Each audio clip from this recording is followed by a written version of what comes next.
Good morning and welcome to the show. Today's topic should be interesting to anyone who has ever had to deal with a screaming and frustrated toddler. Most children start to speak somewhere around the age of 2, but they often want to communicate well before that.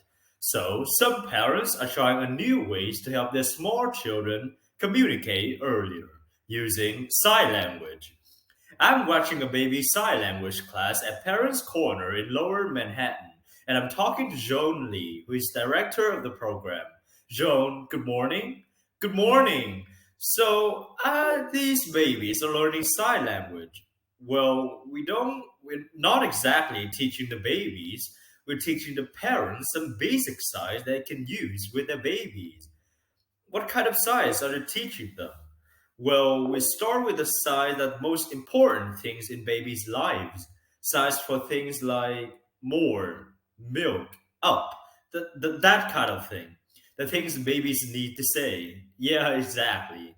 Where did the signs come from? Did you make them up? Oh no, most of the signs are taken from ASL, American Sign Language. How old are the babies? The youngest is 4 months and the oldest is about 18 months. That is incredible. Now, what are the advantages of doing this? Well, mainly, it's much easier for the parents and actually for the babies too if they can communicate. They can figure out what they want. It's very frustrating when your child is screaming his head off and you don't know what he wants. I see. Where did this idea come from? From watching deaf children.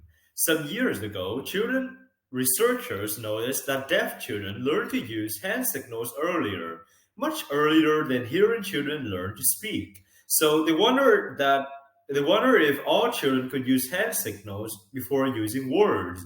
And it seems that they can. Now, that raises another question though. How do children move from speaking into speaking from this? I mean, isn't there a danger that they get so good at sign language that they don't speak? No, actually, the opposite seems to be true. Signing using hand signals may actually help children develop language earlier. That's interesting. There's also some evidence that raises children's intelligence. There was one test done where babies that size scored 12 points higher on an IQ test than babies that didn't. That's fascinating. If you would like to find out some more information about using sign language with babies, log on out to website at